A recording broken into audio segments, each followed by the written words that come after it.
अस्सलाम वालेकुम। मैं हूँ आज़म चौधरी और आप देख रहे हैं टेबल टॉक। आज पाकिस्तान और अफ़गानिस्तान के दरमियान झड़पों का सिलसिला जारी है। रात को अफ़गानिस्तान की जानब से जारहियत का मुजाहरा किया गया। पाकिस्तान की पोस्टें जो बॉर्डर के ऊपर मौजूद थी उनके ऊपर हमले किए गए, जिसका पाकिस्तान ने मुंह तोड़ जवाब दिया। और अफ़गानिस्तान को अब ये समझ आ चुकी है कि पाकिस्तान के साथ लड़ाई करना कोई बच्चों का खेल नहीं है। और अफ़गानिस्तान अपनी चौकियां अफ़गान फ़ौजी अपनी चौकियां छोड़कर भाग चुके हैं, जबकि 200 के करीब तालिबान अहलकार हलाक हो चुके हैं, 400 से ज़ायद ज़ख्मी हो चुके हैं। जबकि अभी तक पाकिस्तान की फोर्सेस अलर्ट है और अफ़गानिस्तान की बहुत सारी चेक पोस्टों के ऊपर कब्ज़ा किया जा चुका है और उसकी अहम तनसीबात को पाकिस्तान की जानब से निशाना बनाया जा चुका है। अभी हम इस पर स्पेशल ट्रांसमिशन कर रहे थे, आपने देखी होगी ट्रांसमिशन। उसी सिलसिले को आगे बढ़ाते हुए टेबल टॉक में गुफ्तगू का सिलसिला जारी रखेंगे। हमें ज्वाइन किया इसके लिए इंटेलिजेंस के साबिक़ जॉइंट डायरेक्टर जनरल जनाब डॉक्टर नवीद अलई साहब ने, तज्ज़ियाकार डॉक्टर हसन ज़फ़र साहब ने, तज्ज़ियाकार डॉक्टर हनान साहब हैं, और ट्रांसमिशन में हमारे साथ हमारी एंकर पर्सन सिद्रा मुनीर, वो भी हमें ज्वाइन करेंगे इस शो के अंदर। तमाम मेहमानों को खुश आमदेद।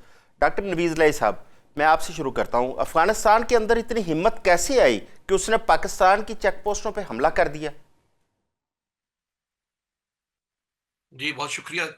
देखिए ये जो 4 साल से पाकिस्तान रिस्ट्रेंट का मुजाहरा कर रहा था, जब से ये अफगान तालिबान ग्रोह पावर में आया है अफगानिस्तान में, तब से यानी अगस्त 2021 से उन्होंने ये एक रवैया अख्तियार किया कि वो टीटीपी को उन्होंने पहले तो जब आए तो जेलों के दरवाजे खोले, शबरगाम में ये वो बाकी जगहों पे हजारों की तादाद में टीटीपी और दाइश के लोग छोड़ दिए और वहां से आगाज हो गया एक रिसर्जेंस ऑफ टेररिज्म का।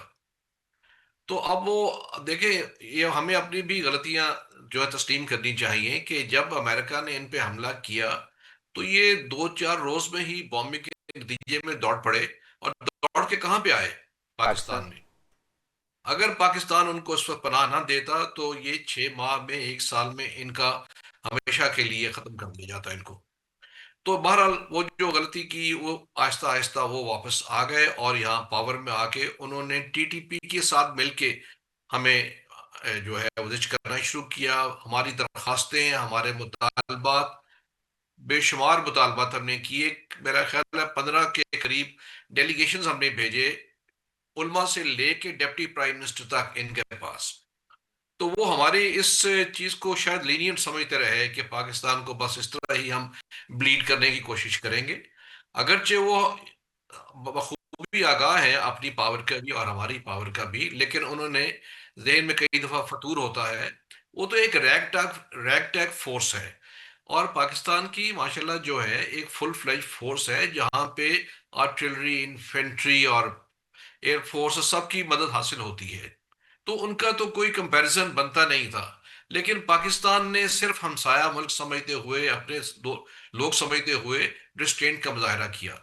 अब जो उन्होंने, जैसे डीजी आईएसपीआर ने अभी आज कहा कि 15 जगहों पे, 57 प्लेसेस पे, यानी 15 सेक्टर्स पे और 57 प्लेसेस पे यकदम उन्होंने हमला किया। लेकिन चूंकि काफी देर से ये मुखासमत और तलखी बढ़ रही, तो पाकिस्तान की फौज तैयार थी। और जिस तरह हमारे जवान और जो अफसरान पुलिस के और फौज के शहीद किए गए, तो हम पहले ही उसके ऊपर अब एक थ्रेश होल्ड पे पहुंच चुके थे जिसका हमने उसको बिफिटिंग रिस्पॉन्स दिया है। और मेरा ये ख्याल है कि ये जो रिस्पॉन्स है उनके लिए एक सबक है, लेकिन इस रिस्पॉन्स को अभी रोकना नहीं चाहिए, ये कंटिन्यू करना चाहिए। क्योंकि देखिए ये बड़ी पिक्यूलियर वॉर है इस वक्त। ये केस स्टडी बनेगी कि आपके एक इंसर्जेंसी भी चल रही है विद इन बॉर्डर्स, हमारे विद इन आवर टेरिटरी, और साथ वाला जो मुल्क है ना उसका सपोर्टर है बल्कि उसने खुद भी हमला कर दिया है। इसका मतलब है कि हमने अंदरूनी तौर पे और बैरूनी तौर पे उनको एग्रेसिवली टैकल करना है। इसलिए इस वक्त अब वार करके छोड़ने का कोई जवाब नहीं है, इसको एक मंतकी अंजाम तक पहुंचाना होगा। ठीक है, बीच में गुफ्तगू और मुज़ाकरात, वो तो वॉर के दरमियान भी डीजीएमओस मिलते रहते हैं, वो हम्म। जारी रहना चाहिए। हम्म। तो मेरा ख्याल है कि ये अभी आगाज हुआ है और इसको एक अंजाम तक पहुंचाना जरूरी ये है, ठीक हो गया। सिर्फ पाकिस्तान की सॉवरेनिटी के लिए और सिक्योरिटी के लिए। बिल्कुल ठीक है। मैं बताना भूल गया, माजरत चाहता हूँ। ब्रिगेडियर गजनफर डार साहब, वो ट्रांसमिशन भी हमारे साथ है। ब्रिगेडियर साहब, मैं माजरत चाहता हूँ, मैं आपका तारफ़ उस वक्त नहीं करवा सका। ब्रिगेडियर साहब, अभी ताज़ा तरीन क्या सूरत हाल है पाकिस्तान और अफगान सरहद के ऊपर? क्या झड़पें इस वक्त रुकी हुई हैं या जारी हैं अभी तक? नहीं, झड़पें जो है वो जारी हैं।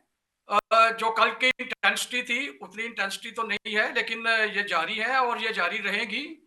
क्योंकि ये देखें, ये जो कुछ अभी प्रोसेस हमने शुरू किया है, डिप्लोमेटिक प्रोसेस के फेलियर के बाद हमें इस स्टेज पे आना पड़ा। तो उसके लिए जो प्रोसेस हमने शुरू किया है, अब इस प्रोसेस को हमने एक ऐसी जगह पे लेके जाना है कि जहां से इसका कोई रिजल्ट सामने आए, और वो रिजल्ट जो है वो फेवरेबल होना चाहिए फॉर पाकिस्तान सिक्योरिटी। क्योंकि हमें जो प्रॉब्लम अफगानिस्तान से पेश आ रहा है, देखिए हमने डिप्लोमेटिक एफर्ट्स की हैं। आपको पता है कि पिछले साल अप्रैल में, उसके बाद जुलाई और अगस्त में 3 मरतबा इसहाक डार साहब, जो कि फॉरेन मिनिस्टर भी हैं और डिप्टी प्राइम मिनिस्टर भी हैं, ये अफगानिस्तान में गए। वहां पे इन्होंने बातचीत की और बड़ा समझाया अफगानिस्तान की टॉप लीडरशिप को कि इनको कंट्रोल करें, जो टीटीपी वहां से एक्शन कर रही है। उसके बाद आपको याद होगा कि जब 80th सेशन हुआ है यूएन जनरल असेंबली का, उसकी साइडलाइन पे चाइना, रशिया, ईरान और पाकिस्तान के वज़राए खारजा ने एक कॉन्फ्रेंस की और उसका इलामिया जारी हुआ, जिसमें ये अर्ज किया गया अफगानिस्तान से कि ये जितने भी यहाँ पे टेररिस्ट ऑर्गेनाइजेशंस हैं, इनके खिलाफ एक्शन लें और इनको कंट्रोल करें। तो वो भी इन्होंने नहीं किया। तो यानी कि हमारी जितनी भी डिप्लोमेटिक एफर्ट्स थी, कतर के थ्रू थी, तुर्की के थ्रू थी, सऊदी अरब के, कतर सब के अंदर फेल तो हो गई। कतर के अंदर तो उसके बाकायदा एक बाद मुआहदा भी हुआ था जिस पे अमल दरामद नहीं किया अफगानिस्तान ने। जी कतर के अंदर तो एक मुआहदा भी हुआ था जिसके ऊपर अमल जी दरामद बिल्कुल। नहीं किया अफगान गवर्नमेंट ने। ये इन्होंने किसी भी मुआहदे, इन्होंने दोहा का जो मुआहदा था, जो अमेरिका और कतर के साथ इनका हुआ था, उसको भी इन्होंने ऑनर नहीं किया है। इन्होंने वहां भी कमिट किया था कि अफगान टेरिटरी जो है वो किसी भी दहशतगर्द तंजीम के लिए को इस्तेमाल करने की इजाजत नहीं दी जाएगी। लेकिन वो देखे, उसको भी इन्होंने नहीं ऑनर नहीं किया है। बिल्कुल तो ठीक ये है। वायलेट कर रहे हैं तमाम ऐसी मुआहदों को भी, और फेल कर रहे हैं तमाम डिप्लोमेटिक एफर्ट्स को, कि जिससे यहाँ पे इस इलाके में पीस आ सके। अब ये जो पाकिस्तान ने एक्शन किया है, मिलिट्री एक्शन इनके खिलाफ लिया है, हमें ये याद रखना चाहिए और प्रोजेक्ट भी करना चाहिए इंटरनेशनल लेवल पे कि हमारा जो हमने किया है, ऑपरेशंस किए हैं, ये डिफेंसिव रिस्पांस है टू एन एग्रेशन। एग्रेशन जो है वो अफगानिस्तान की तरफ से हुई, उसका बिल्कुल। हमने डिफेंसिव रिएक्शन दिए। पहले इन्होंने हमारी पोस्टों पे अटैक किया ऑल अलोंग द बॉर्डर, जो कि केपीके के साथ इन अफगानिस्तान का है, तो हमने उसका रिस्पांस दिया है। और ठीक हो चूंकि गया। इस अटैक के अंदर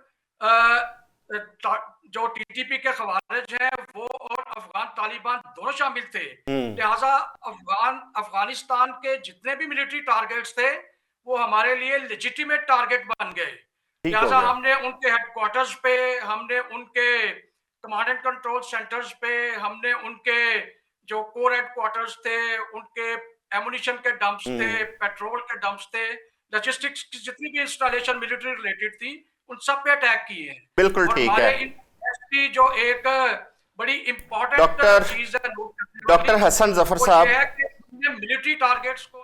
ब्रिगेड साहब, मैं डॉक्टर हसन जफर साहब की तरफ जा रहा हूँ। डॉक्टर साहब, आपने सारा इसको फॉलो किया होगा कि इस वक्त पाकिस्तान और अफगानिस्तान की मुसलसल अभी झड़पें उस तरह जारी हैं। क्या समझते हैं इस जंग का इख्तिताम कैसे होगा और कब आपको नजर आ रहा है कि ये जंग जो है ना वो खत्म हो जाएगी?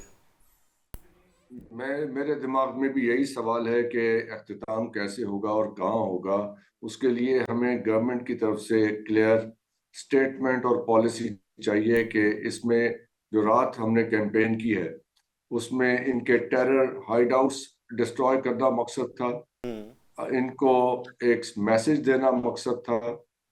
क्या हम चाहते थे, उससे हमने क्या अचीव किया और आगे चल के ये कहाँ कॉन्क्लूड कहाँ होगा। आपकी तवज्जो चाहूंगा मैं दो चीजों की तरफ। एक तो नरेंद्र मोदी कल तल अवीव में मौजूद थे, वहां उसने नेतन्याहू के साथ एक बयान दिया।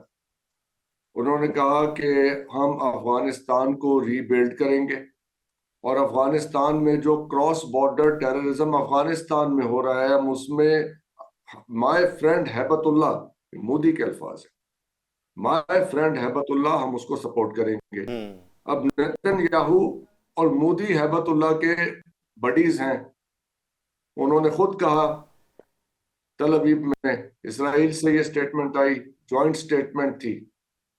तो हमारे लिए इसमें क्या मैसेज है कि वो यहां से कार्रवाइयां कराना चाहते हैं। अब जरा दूसरी तरफ देखिए, ईरान और इसराइल का मामला चल रहा है, चाबहार से निकल गया है इंडिया। इसका मतलब है जो अफगानिस्तान में वाया ईरान रूट था वो अवेलेबल नहीं है।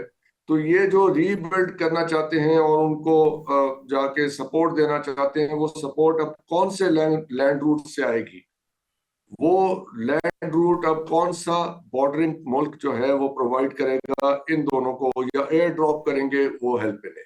ये सवाल यहीं छोड़ देते हैं, मेरे पास इसका जवाब है, मैं नहीं दे रहा सही है। हूं, अभी नहीं देते। अच्छा जी, अब तीसरी चीज देखिए, दूसरी चीज देखिए, जबीउल्लाह मुजाहिद, इनका स्पोक्समैन, उसका बयान ये है कि पाकिस्तान ने अगर कोई शरारत की तो उसका जवाब हम इस्लामाबाद में देंगे। तो शरारत तो चले, रात हमने कर ली जो करनी थी, और भी करेंगे, जब दिल चाहेगा करेंगे। जवाब क्या दोगे? तुम्हारे पास तो एयरफोर्स नहीं है, हाउ विल यू ऑपरेट? अपना कैसी कार्रवाई करना चाहते हो इस्लामाबाद में? कहने का मकसद क्या ये है कि हम इस्लामाबाद में कोई टेरर अटैक्स कराएंगे, कोई वहां खुद कुछ धमाके कराएंगे? तो ये तो उनका स्पोक्समैन ओपनली कह रहा है कि हम ये कार्रवाइयां करेंगे। तो अब इसके ऊपर हमारी पॉलिसी क्या है, ये मैं इंतजार करूंगा कि गवर्नमेंट इसके ऊपर को मजबूत पॉलिसी दे, बताए कि रिजीम चेंज करना चाहते हैं, बताएं कि वो अफगान तालिबान को वापस, सब जितने रहते हैं उनको भी भेजें, फिर वापस। आधा काम ना छोड़े ना बीच में। डॉक्टर साहब अब इस ये पे, काम पूरा निबेड़े ताकि डॉक्टर साहब पता चले कि ये नैया किस किनारे लगी है। डॉक्टर साहब जबीउल्लाह की जो स्टेटमेंट है उस पे ये तासर नहीं आता कि ये अपनी जुबान नहीं बोल रहे, किसी और की जुबान बोल रहे हैं?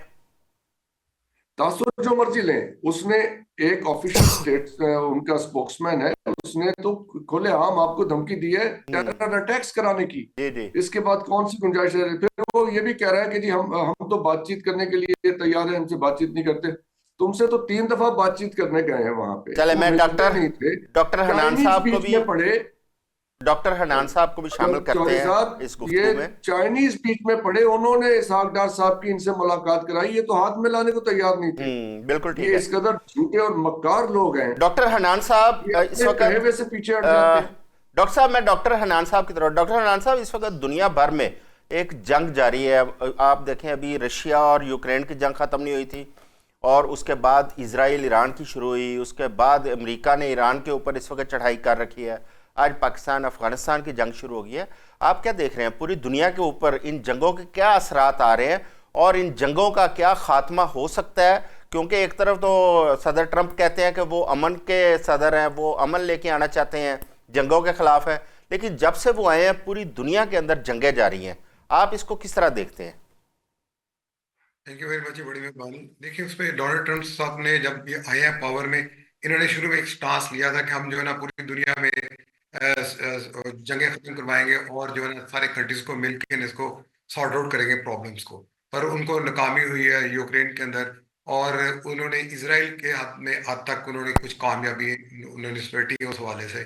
पर जो पाकिस्तान और भी अफगानिस्तान का ना, इसके एक लॉन्ग टर्म हिस्ट्री है। पाकिस्तान ने पहले बहुत ज्यादा सपोर्ट किया अफगानिस्तान को, और पाकिस्तान ने ही इन तालिबान को पाकिस्तान के अंदर इनके जो सपोर्टर्स थे या उनको जो पाकिस्तान बॉर्डर क्रॉस करके आ जाते, पाकिस्तान इनको प्रोटेक्ट किया। इनको पिछले 40 साल से अफगानियों को पाकिस्तान फूड भी प्रोवाइड कर रहा है, इनको पाकिस्तान में रखा भी हुआ है। अब पाकिस्तान की इनकी सारी सप्लाई लाइन, जितने भी इनकी ट्रेड रूट है, थ्रू पाकिस्तान ही था, पाकिस्तान ने ही इनको सपोर्ट किया है। अब वो ये पाकिस्तान के बाद में खड़े हो गए। इसके पीछे देखने वाली क्वेश्चन ये है कि इनके पीछे खड़ा कौन है। इनके पीछे डेफिनेटली अफगानिस्तान की इतनी जरूरत नहीं है कि एक रेगुलर आदमी के सामने खड़ा हो सके पाकिस्तान।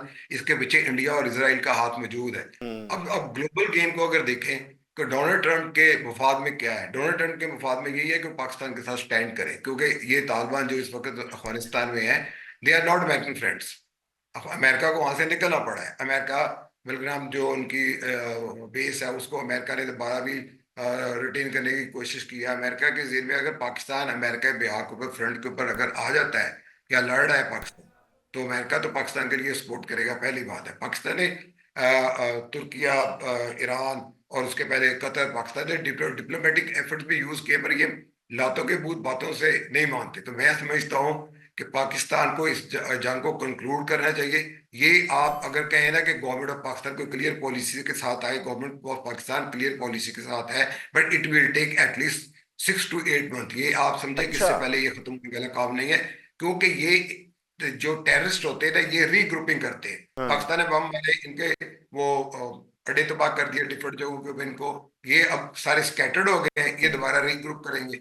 रीग्रुप करने के बाद इनके जो इनके साथ जो मोहब्बत करने वाले पाकिस्तान में बैठे हुए हैं, जो पिछली गवर्नमेंट्स की कुछ गलत पॉलिसी की बुनियाद पर ये लोग वापस आ गए थे, उनके साथ ये बड़ी क्लोज एसोसिएशन है। तो डेफिनेटली एसोसिएशन का फायदा उठाते हुए तो ये बार अगर आप कहें कि दिनों में कंक्लूड हो जाएगी, इट्स वेरी डिफिकल्ट, क्योंकि रजीम चेंज, जैसा डॉक्टर साहब ने कहा है, रजीम चेंज के लिए तो आपको फिर बहुत फुल फ्लैज एफर्ट की जरूरत है। उसमें डेफिनेटली हमारे पास ऑर्गेनाइज आर्मी भी है, हमारे पास एयरफोर्स भी है, सब कुछ है, पर उसके लिए फिर हमें ग्लोबल प्लेयर्स जो है ना, उनकी बिल्कुल भी ठीक है। सपोर्ट चाहिए, क्योंकि रजीम चेंज अफगानिस्तान में is not a easy task. बिल्कुल हम ठीक है। यही कि थ्रू नेगोशिएशन उठाएं सबको, और जो अब दोबारा एफर्ट सऊदी अरब और कतर की तरफ से स्टार्ट हुई है, तो मेरा ख्याल है कि इनको बड़ा स्ट्रॉन्ग पाकिस्तान को मैसेज देना चाहिए, यानी कि उड़ाएं इनको जहां जहां भी हो सकता है, उसके बाद अपने एनिमी को टेबल पे लेके आए। अगर पाकिस्तान रेस्ट्रेन का मुजाहरा करता रहा और पाकिस्तान इस तरह ज्यादा इनको फ्रीडम दी, ये ज्यादा जो जैसे आप कहते हैं ना पावर पकड़ते जाएंगे। मैं समझता हूँ कि बहुत अच्छा किया आदमी ने,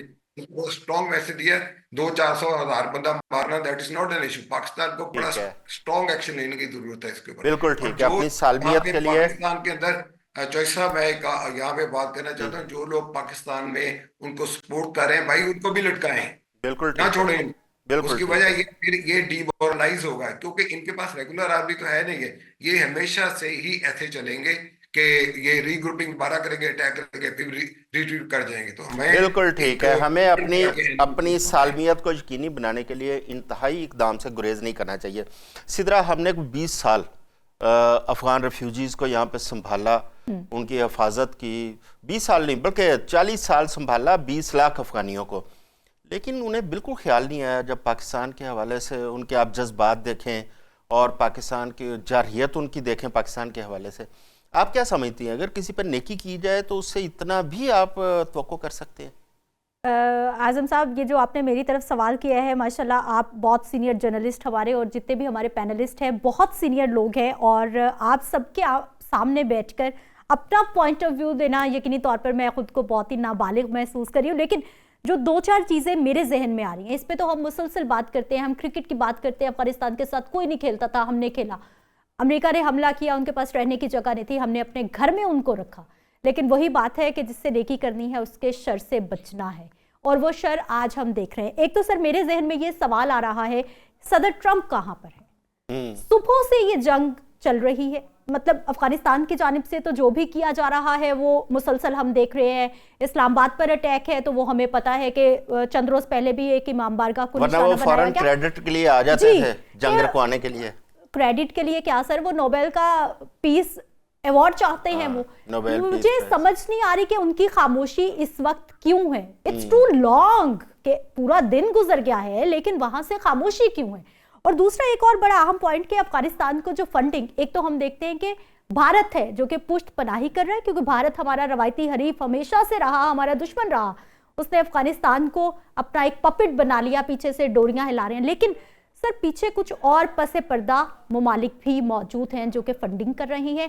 वो फंडिंग किस तरह से हो रही है? वो फंडिंग हो रही है एजुकेशन के नाम पे, वो फंडिंग हो रही है बुनियादी इंसानी हकूक के नाम पर, लेकिन वो लग कहाँ पर रही है? क्या उन ममालिक को नहीं पता कि जो वो फंडिंग की जा रही है वो किस तरह से? आपने बड़ा इंपॉर्टेंट पॉइंट उठाया फंडिंग वाला। बिल्कुल। डॉक्टर नवीद लाई साहब क्योंकि इंटेलिजेंस में रहे हैं, इन चीज़ों को बहुत करीब से उन्होंने देखा है। डॉक्टर साहब, अफगानिस्तान का मेन सोर्स ऑफ इनकम क्या है? क्या फॉरेन फंडिंग ही उनका मेन सोर्स ऑफ इनकम है, या इसके अलावा भी उनका है? क्योंकि जो अफगान ट्रेड है वो तो बंद है खासे अरसे से, फिर उनके पास पैसा कहाँ से आ रहा है इतना?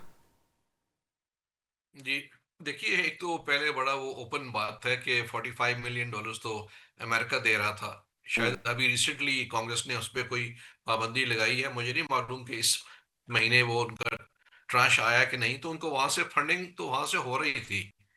और उसके अलावा जो उनको सपोर्ट करने वाले हैं रॉ एंड मोसाद वो उनको फंडिंग कर रहे हैं, उनको सपोर्ट कर रहे हैं। उससे पहले जितना असला अमेरिका वहां छोड़ गया है और इतना सोफिस्टिकेटेड वेपन्स छोड़ गए हैं, जिसके आप देखें कि जब शुरू में 2021 में जब आए हैं तो अगले 8-10 महीने आपको पता नहीं चला कि किस किस्म के वेपन यूज कर रहे हैं वो, जिसमें नाइट विजन गॉगल्स और टेलीस्कोप्स यूज हो रहे थे, जो सब अमेरिका वहां पे छोड़ गया है। तो उनको फंडिंग और ये असला वगैरह वहां पे मौजूद है। ये तो एक एक एस्पेक्ट है। दूसरा एस्पेक्ट जो बड़ा अहम है जिसमें मैं ये बात करना चाहूंगा कि देखिए यहाँ पे चूंकि एक ये लॉन्ग ड्रॉन बैटल है, बड़ी पिक्यूलियर वॉर है, जैसे मैंने अर्ज किया कि आमतौर पे तो इंसर्जेंसी हो, टेररिज्म हो, उसमें साल साल लग जाते हैं। जैसे आयरिश रिपब्लिकन आर्मी के खिलाफ यूके ने 35 ईयर्स लग गए। एलटीटीई थी श्रीलंका में, 30 साल 3 दहाइयां लग गई उनको रोकते हुए। तो यहाँ पे टेररिज्म भी चल रहा है, साथ आपके बॉर्डर के ऊपर एक फुल फ्लैज वॉर के लिए भी जो होस्टाइल एक कंट्री खड़ी हो गई है। अब सबसे इम्पोर्टेंट बात जो अभी पहले भी डिस्कशन के दौरान की गई कि हमें 40 साल से 40-50 लाख अफगानियों को यहाँ पे रिफ्यूजीज को रखा, आपने उनका ख्याल किया, उनको घर दिया, कारोबार दिया, उनको आपने हेल्थ फैसिलिटीज दी, सब कुछ जो पॉसिबल था with in your meagre means आपने प्रोवाइड किया। उसके बावजूद हेट्रेड का आलम जो है वो आपको मैचेस में, क्रिकेट मैचेस में और बाकी जगह पे, जैसे सिद्धराज साहब ने कहा, वो नजर आता है। उसकी एक बात पे मैं निशानदेही करना चाहूंगा। पीछे एक राउंड टेबल के दौरान पेशावर के एक प्रोफेसर हैं, डॉक्टर आमिर रजा, उन्होंने एक बुक पीस पे लिखी है। उन्होंने कहा जी वहां पे मसला ये है कि जो उनका मीडिया है वो साला साल से जब गुफ्तगू करता है तो पाकिस्तान को मुर्द इल्जाम ठहराता है। अब उस मीडिया को हम नहीं देखते, जुबान की वजह से कुछ लिमिटेड एरिया में देख रहे होंगे, बाकी हमें मालूम ही नहीं वहां क्या हो रहा है। तो लगातार हर दौर में उसके मीडिया ने पाकिस्तान को मुर्द इल्जाम ठहराया है। तो उनके बच्चे भी मीडिया को देखते देखते बड़े हुए हैं, तो उनके जहन में ये बात भरी हुई है कि शायद इसका रिस्पॉन्सिबल पाकिस्तान है जो तबाही अफगानिस्तान में है, जबकि उनको अमेरिका, रशिया और बाकियों ने तबाही वहां पे है, उनके साथ उनको कोई नफरत नहीं है। तो मेरा ख्याल है एक तो इस चीज को भी काबू करना, केटर करना, काउंटर करना जरूरी है कि जो मीडिया ऑनस्लॉट है वो बहुत जरूरी है, वो ब्रेन वॉशिंग कर देता है पूरे नेशन की। उसका जवाब हम प्रॉपरली वहां पे उस एंड पे भी दें। बाकी ये जंग जो है ये तो थोड़े अरसे में खत्म नहीं होगी, इसके लिए हमें, लेकिन ये जो ऑल आउट वॉर हुई है इसको लिमिटेड रखना पड़ेगा, लेकिन फोर्स, इसको पूरे फोर्स के साथ करके, अपने अहदाफ पूरे करके, फिर इंटरनल जो टेररिज्म, काउंटर टेररिज्म, उस पर फोकस रखना पड़ेगा। और इसलिए ये मल्टी प्रोंग्ड इस पे अप्रोच रखनी पड़ेगी। साथ साथ मुज़ाकरात और टॉक्स भी चलेंगी। हमने कतर को, तुर्की को, चाइना को, ईरान को एतमाद में लिया इस हमले से पहले कि ये ठीक हम है। हो रहा है, तो हम we are losing patience now. तो I think this is the right approach to do it. बिल्कुल ठीक है। अभी हम बात कर रहे थे पाक अफगान वार के ऊपर। अभी एक टाइम हुआ है छोटी सी ब्रेक का, हमारे साथ रहिएगा, ब्रेक के बाद आते हैं। Welcome back.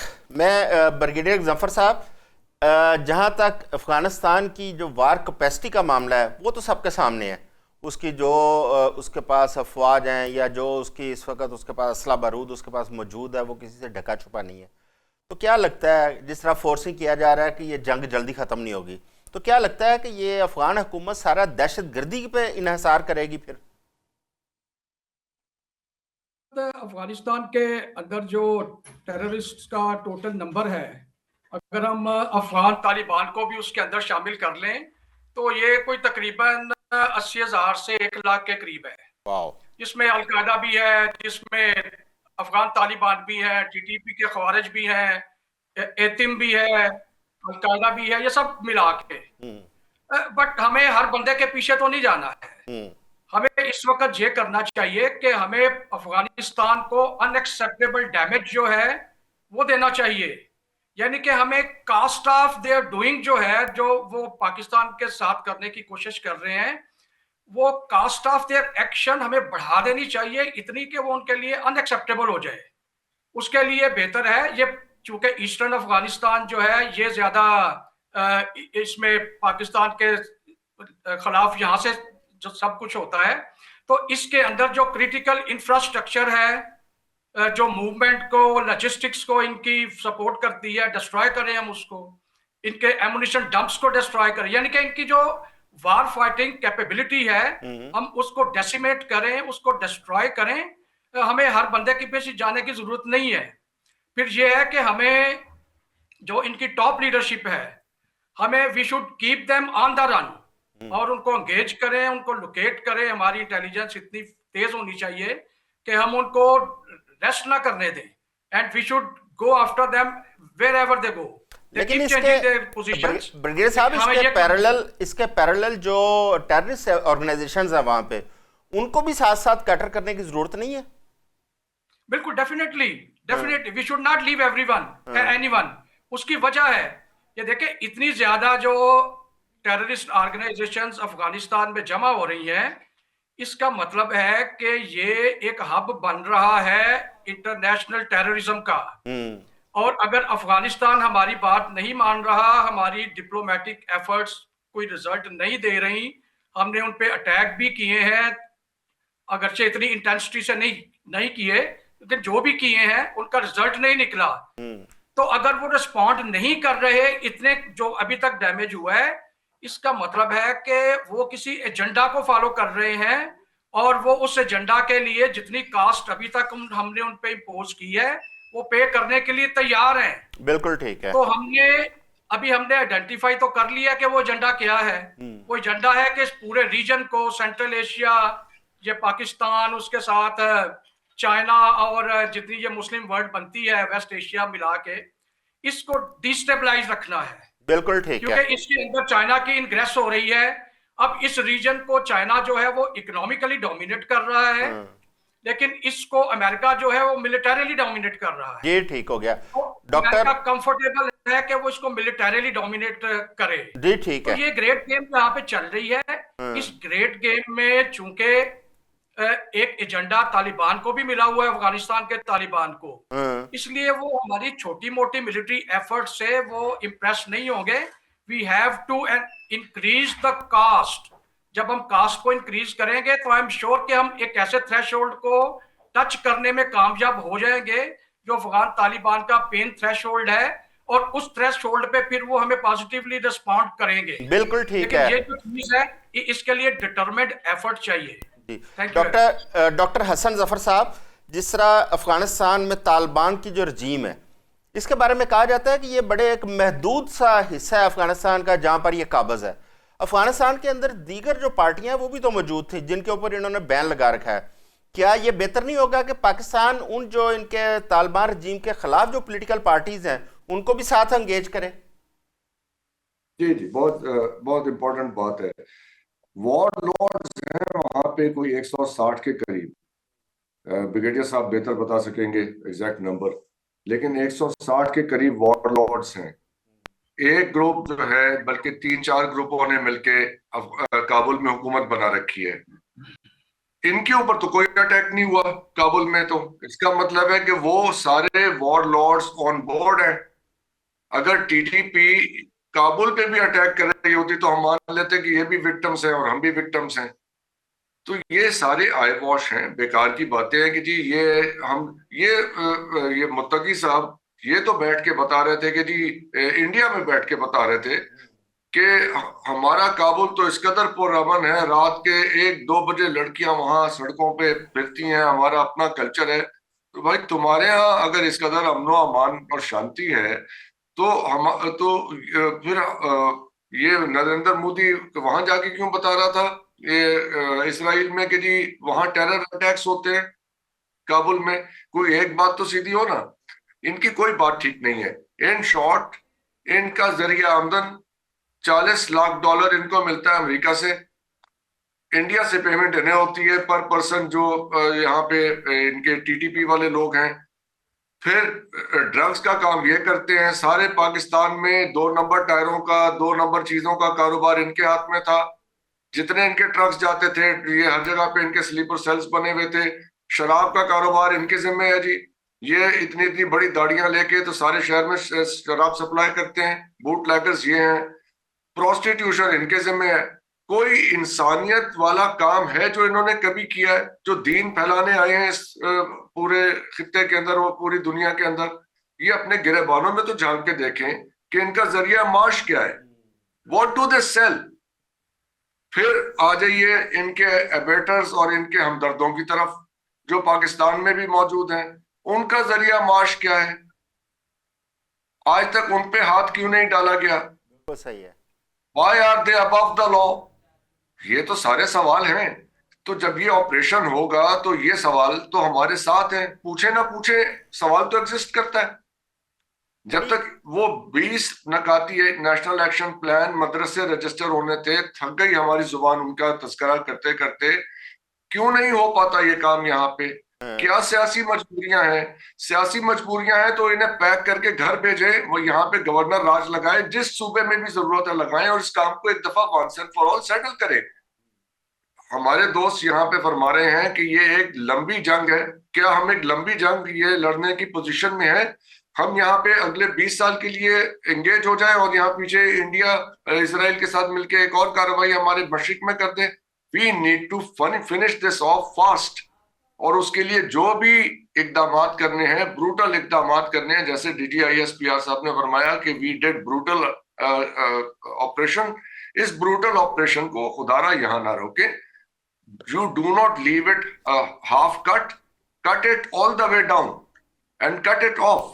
जो भी मसाइल है उनका एक दफा कोई हल निकाल लीजिए, बिल्कुल ठीक है। बैठ के तय कर लें कि इस मसले को कहाँ तक खत्म करना बिल्कुल ठीक। है, एंड गो आफ्टर इट। जी, ठीक पहले है। हल्ले के अंदर इनकी जो सारी क्यादत है उसको उड़ाएं। हाँ, ये आदमी जो ये बयान दे रहा है, ज़बीउल्लाह मुजाहिद, कि मैं इस्लामाबाद में टेरर अटैक कराऊंगा, अगला हमला इसको इस पे करा के इसको तो फारिग करें ना। जी ठीक हो गया। So doctor get a Hanan साहब, message that you can't talk like this with us. Doctor Hanan साहब, doctor Enough Asad is Zafar enough. साहब ने एक बड़ी इंपॉर्टेंट बात की कि ये दीन फैलाने आए थे। अच्छा, ये जो तालिबान रजीम है उनका यही था कि ये शरीयत नाफज करना चाहते थे। अब ये कैसी शरीयत है जो इजराइल और इंडिया की मदद से नाफज की जा रही है? इसको आप किस नज़र से देखते हैं? देखिए, सबसे बड़ी बात यह है कि जो ये जिस तरह की शरीयत ये डिफाइन करते हैं, एक्चुअली ये शरीयत वैसे तो है ही नहीं है। सबसे पहले तो शरीयत के मुताबिक औरतों को हुकूक तो दें, तलीम का हक औरत का कुरान के अंदर, हदीस के अंदर क्लियरली मौजूद है। ये तालिबान उनको नहीं दे रहे। तमाम उन्होंने स्कूल, कॉलेजेस, यूनिवर्सिटियां बंद कर दी हैं लड़कियों के लिए। तो इससे बड़ा जुल्म क्या हो सकता है? ये शरीयत है, शरीयत बिल्कुल इसके खिलाफ है, पर ये शरीयत के खिलाफ चल रहे हैं, नंबर 1। नंबर 2, ये जो ना ये वार लॉर्ड्स है, ये इनका काम हिस्टोरिकली पैसे लेके जंगें लड़ना है। इन्होंने दाढ़ियां रखी हुई हैं। मसला ये है कि ये चोरों ने दाढ़ियां रख ली हैं। दे आर नॉट मुस्लिम्स, ये सारे चोर हैं। इन्होंने दाढ़ियां रखी हुई है, लिबादा इस्लाम का पहना हुआ है, और अंडरग्राउंड इनके दिलों के अंदर हरामकारी मौजूद है। डॉक्टर हसन साहब ने सही कही है ये बात कि वो जितने भी धंधे हैं उसके अंदर, अफगानिस्तान के अंदर भी वो चीजें इन्वॉल्व हैं, और जो पाकिस्तान के अंदर जो एक्सेस मौजूद है वो उनके साथ उनके ड्रग्स के बड़े स्ट्रॉन्ग ताल्लुकात मौजूद है, जो इन लोगों को चैन से बैठने नहीं देते पाकिस्तान के अंदर। बाकी जहां तक मजहब की बात है, तो अब तो बहुत सारे जो कंट्रीज उन्होंने भी रियलाइज किया कि ये जो मजहब की जंग है विदन मुस्लिम्स, ये भी कोई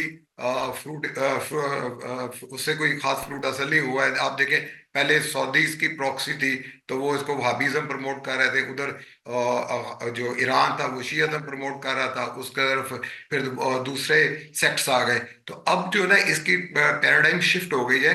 अब जो है ना, जब से ये दाइश आई और ये बाकी, ये सिर्फ और सिर्फ दाढ़ियां इन्होंने बनाई है, अंदर से ये टोटल अंग्रेज टाइप लोग हैं, ये टोटल यहूदी टाइप लोग हैं। ये और तरीके से चीजों को लेके चल रहे हैं। They are not Muslims. पहली बात तो ये क्लियर करना चाहिए। और एक इसके ऊपर पाकिस्तान को स्पेशल मीडिया चैनल्स बना के इनकी दरी लैंग्वेज के अंदर, या इनकी जो भी पर्शियन जहां भी है वहां पे इनको काउंटर करने की जरूरत है। और एक बड़ा इंपॉर्टेंट पॉइंट है इस वाले से, जो पाकिस्तान के जो मजहबी ग्रुप्स हैं, जिस तरह मौलाना फजलुर रहमान है, उनके बयान भी आया था, मुझे वैसे उस बयान से काफी तकलीफ हुई है, जो उन्होंने कहा है कि इंडिया और इस्लामाबाद और पाकिस्तान में ये सिमिलर तरह का अटैक है जो पाकिस्तान ने अफगानिस्तान पे किया और जो इंडिया ने किया है पाकिस्तान के ऊपर। ये कोई दानिशमंदाना बयान नहीं है, पर डेफिनेटली हमें इस हालात के अंदर मौलाना फजलुर रहमान और उनकी पार्टी और जो पार्टियां जो इंगेज हो सकती हैं उनको इंगेज करें। कम से कम जो तालिबान ग्रुप्स जो सॉफ्ट कॉर्नर रखते हैं for Pakistan, they want peace in Afghanistan for the future generations of Afghani peoples. तो मेरा ख्याल है कि हमें उनको एंगेज करके पहले लोकली इंटरनली प्रेशर भी बिल्ड करने की जरूरत है। फिर सऊदी अरेबिया और कतर भी बड़ा अहम रोल प्ले कर सकते हैं। चाइना इसमें अंदर एक बड़ा जबरदस्त प्लेयर है, क्योंकि आजकल पाकिस्तान और चाइना बहुत करीब है इस हवाले से। तो इसको भी हम एक्सप्लोर कर सकते हैं, इस बिल्कुल एडवांटेज को, बिल्कुल इसको ठीक है रिजॉल्व डॉक्टर साहब। करने के लिए। तीसरा जो इसमें बड़ा इंपॉर्टेंट पॉइंट है, जो हम ये रिलीजन की जो वार दे रहे हैं, पाकिस्तान में कुछ पोलिटिकल पार्टीज चीजों को रिलीजियस टच देती हैं कि हाँ जी बात ये है कि जहां भी रिलीजन आएगा तो आप हार्ड लाइनर हो जाएंगे and you are not listening to others point of view. हाँ अब पाकिस्तान के अंदर हमेशा से मॉडरेट हुकूमत रही है। पाकिस्तान में आजकल की जो प्रेजेंट रजीम है, ये हर तरह के ग्रुप्स को वो ओपनली उनको सुनती है, उन्होंने ये उसको एक ठीक हो गया। प्लेटफॉर्म भी प्रोवाइड किया हुआ है, पर वो उस कास्ट के ऊपर नहीं जहां पे पाकिस्तान के नेशनल इंटरेस्ट कॉम्प्रोमाइज हो। तो मेरा ख्याल है कि जो groups religious group Pakistan pro Pakistani हैं, हम उनको यूटिलाइज कर सकते हैं, नंबर वन। बिल्कुल और इनका इस्लाम के साथ कोई लेना देना नहीं है चौधरी साहब। जी ये सही जो है। इस वक्त ये तालिबान कहते हैं ना, ये ना तो ये वहाबी इस्लाम को प्रमोट कर रहे हैं, ना ये ट्रू जिसे आप कह रहे हैं बरेलवी इस्लाम या शिया इस्लाम, ये इनका किसी के साथ ताल्लुक नहीं है। ये दाइश के लोग हैं, ये यहूदियों का एजेंट है, इन्होंने लबादा दाढ़ियां रखी हुई है। यही ये यही मेरा बिल्कुल सवाल था ना कि जो यहूदियों और हिंदुओं की मदद से जो शरीयत लाएंगे वो कौन सी शरीयत होगी। सिद्रा आप बताएं कि शरीयत के अंदर ख़वातीन के हकूक़ हैं, ये कैसी शरीयत है कि वहाँ पे ख़वातीन के कोई हकूक़ हासिल नहीं है, वो स्कूलों में कॉलेजों में नहीं जा सकती, कारोबार नहीं कर सकती। तो आप ख़वातीन के हवाले से बताइए ज़रा, ये कैसी शरीयत है, हमारी शरीयत असल में कहती क्या है। आजम साहब, आपने पहले भी जो सवाल किया ना कि ये शरीयत नाफिज करने के लिए आए थे, ये शरीयत नाफिज सिर्फ ख़वातीन पर करने के लिए आए थे, और वो कौन सी शरीयत है, वो इनकी अपनी बनाई हुई शरीयत है। ये सिर्फ इस्लाम का लिबादा ओढ़ के, रसूल खुदा की सुन्नत लेकर, दाढ़ी रखकर, हमारे दीन में तो ख़वातीन को पूरे हकूक़ हासिल है। हकूक हासिल है, ये सिर्फ इस्लाम की बदनामी का बायस बन रहे हैं। शरीयत सिर्फ इनकी ख़वातीन तक है, उसने नज़र नहीं आना, उसको छुपा दो, उसको हमें तो दीन इस्लाम इतना खूबसूरत मुकम्मल मज़हब, मुकम्मल दीन, ज़ाब्ता हयात, हमें तो हर तरह की आज़ादी मिल रही है। बल्कि मेरा ख्याल है कि मर्दों से ज़्यादा हमें हकूक, हमें इज़्ज़त, हमें एहतराम कि रसूल खुदा सल्लल्लाहु अलैहि वसल्लम अपनी बेटी के एहतराम में उठ के खड़े हो जाते हैं। हमारे यहाँ तो खातून की, एक औरत की ये इज्जत बयान की जाती है, ये पता नहीं कौन सी शरीयत। और दूसरी बात सर मैं करना चाहूँगी, डॉक्टर हसन सफ़र साहब ने बड़ी प्यारी बातें की कि इस वक्त हमें बोल्ड स्टेप्स लेने की ज़रूरत है। इस वक्त तो अशद ज़रूरत है, हमें माजी में भी बोल्ड स्टेप्स लेने की। हमने बात तो की कि हमने मदरसे रजिस्ट्रेशन हमने करनी है, हमसे आज तक जो है वो हम हाथ ही नहीं डाल सकते, क्योंकि हमारे कहीं ना कहीं सियासी मफादात जुड़े हुए होते हैं। जो भी सियासी हुकूमत आती है सर, कुर्सी की लड़ाई है, कौन किसकी तरफ है ये सब जानते हैं। मदरसों के रजिस्ट्रेशन पर सबसे बड़ा इख्तलाफ मौलाना फजलुर रहमान साहब ने किया था, हमेशा से वो करते हैं। हाँ। और मेरा ख्याल है कि वो जो भी हुकूमत होती है वो कहीं ना कहीं बेनिफिशियरी जरूर होते हैं, इसलिए तमाम हुकूमतें कहीं ना कहीं उनके शिकंजे में पता नहीं कैसे आ जाती टाइम हैं। थोड़ा है जी। डॉक्टर नवीद अली साहब, अफगानिस्तान के जो रेफ्यूजीज पाकिस्तान आए थे उनके साथ साथ बहुत सारी कबाहतें भी आई, असला भी आया, मनशियात भी आई, सूदखोरी आई, बड़ा कुछ आया पाकिस्तान में। अच्छा, आज तक हम उनको यहाँ से पूरी तरह यहाँ से वापस नहीं भेज पाए। अभी भी बहुत सारे ऐसे हैं जिनके पास आईडी कार्ड, पासपोर्ट पाकिस्तान के हैं। इन सब चीज़ों को कैसे बेहतर किया जा सकता है, उनसे ये अफगानियों से कैसे जान छुड़ाई जा सकती है। जी मेरे ख्याल है मैं इस सवाल के जवाब से पहले अगर मुझे आप इजाजत दें जी जी। तो मैं ये एक और जो नुक्ता है, जो इस सारी बहस का जो मकसद यही है कि हम इस बात पे पहुंचे कि ऐसे सूरत हाल क्यों पैदा हुई है, क्यों ये अफगान तालिबान हमारे दर पे हैं। तो मेरे इससे एक लार्जर पर्सपेक्टिव भी है जिसकी निशानदेही ब्रिगेडियर गजनफर साहब ने भी की और डॉक्टर साहबान ने भी की। देखिए मुझे याद है कि 2010-11 में जो अलकायदा के, अभी भी अलकायदा मौजूद है ना अफगानिस्तान में, तो अलकायदा के जो नंबर 2 थे उस वक्त, एमल जवारी, डॉक्टर एमल जवारी, उसने एक किताब लिखी, उसका नाम था अल सुबह वल कंदील, और उसका इंग्लिश तर्जुमा भी हुआ और वो प्रिंट होके यहाँ पे डिस्ट्रीब्यूट हुई पाकिस्तान में, the lamp at the morning के नाम से। उसमें एक उसने बात की कि पाकिस्तान, यानी सारा फोकस उसका क्या था कि पाकिस्तान कोई इस्लामी मुल्क नहीं है, यहाँ का आइन कोई इस्लामी नहीं है, ना फौज को इस्लामी है, यानी इनके खिलाफ कार्रवाई करना जो है वो ठीक है। और दूसरी बात, उनके एक स्ट्रेटेजिस्ट थे अबू बकर नाजी अलकायदा के, जिनके मैंने कागजात खुद देखे। कुछ लोग कहते हैं कि वो एक शख्स थे, कुछ कहते हैं कि 5-6 लोग थे जो स्ट्रेटजी बनाते थे अलकायदा की। उसकी स्ट्रेटजी का मेन हिस्सा ये था कि पाकिस्तान के अंदर, पाकिस्तान एक बड़ा मुल्क है, बहुत बड़ी पॉपुलेशन है, यहाँ पे इंतशार फैलाने का हमें बहुत फायदा होगा और हमारे पास बहुत ज्यादा रिक्रूट आएंगे। तो आपको ये स्ट्रेटजी भी लार्जर पर्सपेक्टिव में देखनी चाहिए कि वो अफगानिस्तान में अफगान तालिबान कोई अपना पीस के लिए नहीं आए हैं, वो इस रीजन में अनरेस्ट क्रिएट करने के लिए, वायलेंस और इंतशार पैदा करने के लिए आए हैं, ताकि बाकी जो ममालिक हैं वो अपने अहदाफ इसमें पूरे कर सके। जी तो बिल्कुल हमें ठीक। उस पर्सपेक्टिव को भी देखते हुए एक्शन करना होगा। जहां तक अफगान रिफ्यूजीज की बात है, ये हमारी नाकामी है कि हमने इतने साल 40 लाख अफगानियों को यहाँ पे रखा। हम उसमें से 2000 को भी ये नहीं कह सके कि जाओ अपने मुल्क में जाके हमारे एडवोकेट बनो, या यहाँ पे आप खड़े हों और यहाँ पे आप एक छोटा जुलूस जलसा निकालें कि भाई क्या कर रहे हो, हमारे ये हमें ये पनाह दे रहे हैं, आप उनके साथ ये कर रहे हो। तो मेरा ख्याल है कि अब अगर हालात ठीक है उनको, दे शुड गो बैक। जी और ठीक हो गया। ग्रेजुअली गवर्नमेंट इस पे काम कर रही है। ठीक हो गया डॉक्टर साहब, हमारे पास वक्त बड़ा थोड़ा है। मैं डॉक्टर हसन जफर साहब की तरफ जाऊंगा। डॉक्टर साहब, इस सारे सिनेरियो में अमेरिका का आप क्या किरदार देख रहे हैं और अमेरिका की जो खामोशी है उसको आप किस तरह देख रहे हैं? अमेरिका की खामोशी तो सर समझ आती है ना, इसलिए कि अमेरिका का मकसद हासिल होता है। अमेरिका का मकसद क्या है कि रीजन को डिस्टेबलाइज किया जाए। चाइना की कंटेनमेंट असल मकसद था ना, उसके लिए ये प्रोजेक्ट इंडिया के पास था। इंडिया ने जंग हार के तो वो उनका कॉम्प्रोमाइज हुआ। अब इंडिया और इसराइल मिलके ये प्रोजेक्ट पूरा करेंगे। अब वो जॉइंट प्रोजेक्ट हो गया, उसके लिए वो अफगानिस्तान को इस्तेमाल करेंगे। उसी के लिए ये ईरान को डिस्ट्रॉय करना जरूरी है। मार्को रूबियो से पूछा कि जी ईरान का रिजीम चेंज करके आप उसके बाद क्या करेंगे? He said I don't know. इस उनके पास कोई प्लान नहीं है। The only plan they have is to destroy the region. अब देखना यह है कि इलाके के सारे ममालिक बशमूल इंडिया, इसलिए कि वो भी अफेक्ट होंगे। ये जो आज इनके ट्रम्प के चमचे बन के सारी दुनिया में ये नाच रहे हैं ना मोदी साहब, he will be affected too, his population will be affected too अगर ईरान पे कार्रवाई हो गई तो। बिल्कुल ठीक क्योंकि है। ये बड़ी पूरे रीजन के लिए प्रॉब्लम बड़ी आएगी। अलार्मिंग बात है डॉक्टर हनान साहब, बहुत अलार्मिंग बात है जो डॉक्टर हसन जफर साहब ने की है। अच्छा, अब देखें कि अगर इस किस्म की सूरत हाल पैदा हो जाती है तो पाकिस्तान तो ऑब्वियसली उसके अंदर इफेक्ट होगा, बाकी खिता भी सारा इफेक्ट होगा। तो क्या इस पे किसी नई फॉर्मेशन में नहीं जाना चाहिए इन ममालिक को, इन चीज़ों का इदराक करते हुए? देखिए, उसमें पाकिस्तान ने पिछले जो एफर्ट किया डिप्लोमेटिकली, पाकिस्तान सबको एंगेज करना चाह रहा है, क्योंकि पाकिस्तान अब वार तो अब स्टार्ट हो गई है। उससे पहले पाकिस्तान ने तुर्की के साथ ताल्लुकात बेहतर किए, सऊदी अरब के साथ, कतर के साथ रिस्टोर किए हैं सारे। अमेरिका के साथ पाकिस्तान के ताल्लुकात जो बहुत अरसे से खराब थे, वो पिछले 2-3 साल में हुकूमत ने काफी ज्यादा उसके अंदर बेहतरी आई है।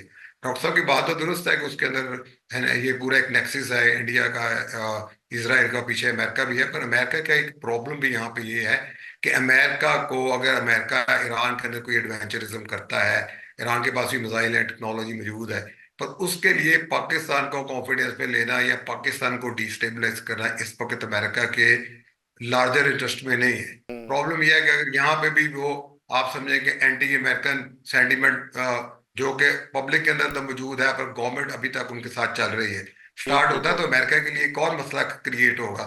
मैं नहीं समझता कि अमेरिका के लार्जर इंटरेस्ट में ये चीज है कि वो ईरान के साथ जंग करना चाह रहा है और पाकिस्तान को उसको डिसलिंक करना चाह रहा है, क्योंकि पाकिस्तान और सऊदी अरेबिया का जो आपस में स्ट्रॉन्ग टाइज हैं, ये भी बड़ी इंपॉर्टेंट है। तो बिल्कुल डोनाल्ड ठीक है। ट्रंप का बयान तो मेरा ख्याल है कि 1-2 दिन में आएगा और वो फिर दोबारा तारीफ करेगा और अपने फील्ड मार्शल साहब की 10 त्यारे गिरा दिए हैं। तो ये कोई और प्लानिंग आएगी। अमेरिका वैसे भी थोड़ा हटके अभी ये डायरेक्ट रिस्पॉन्स नहीं करना चाह रहे, ये टाइम लेंगे थोड़ा सा, बिल्कुल ठीक है। पर करेंगे। सिद्रा, इन शॉर्ट, क्या आपको नहीं लगता कि ये जो अफगानिस्तान ने हमला किया है ये इंडिया और इसराइल की प्रॉक्सी लड़ी है इसमें?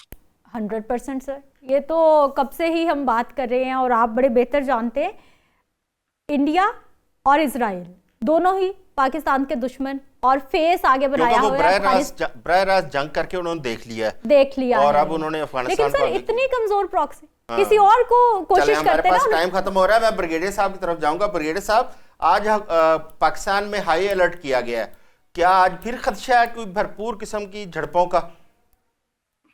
ये देखिए, हमें हर वक्त तैयार रहना चाहिए और हमें we should be prepared for the worst. तो इसलिए ये अच्छा है कि हम हाई अलर्ट हैं। हम ना सिर्फ बॉर्डर्स के ऊपर हाई अलर्ट होना चाहिए, बल्कि पूरे पाकिस्तान में जैसे किया गया हुआ है हाई अलर्ट होना चाहिए। शहरों के अंदर सिक्योरिटी भी हाई अलर्ट की गई है। शहरों के sensitive अंदर हाँ सिक्योरिटी भी हाई अलर्ट की गई है शहरों के अंदर।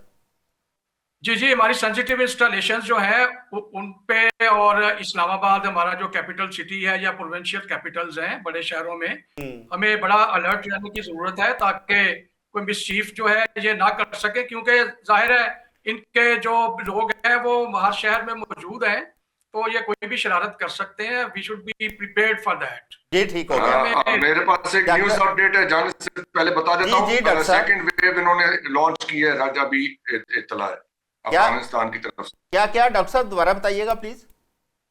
अफगानिस्तान की तरफ से second wave of attacks launch की गई है। अच्छा। न्यूज। हाँ यही मैं इसी खदशे का इजहार किया गया था कि हुकूमत की जानब जो हाई अलर्ट किया Yes. गया। आज So के it's लिए going to बस be इतना another ही। hot जनाब red डॉक्टर night. नवीद लाई साहब, जनाब डॉक्टर हसन जफर साहब, ब्रिगेडियर जफर साहब, जनाब डॉक्टर हनान साहब और सिद्रा मुनीर साहबा, आप तमाम मेहमानों का बहुत बहुत शुक्रिया। और कल दोबारा ताज़ा अपडेट के साथ आपकी खिदमत में हाजिर होंगे। अपना ख्याल रखिएगा। अल्लाह हाफिज़।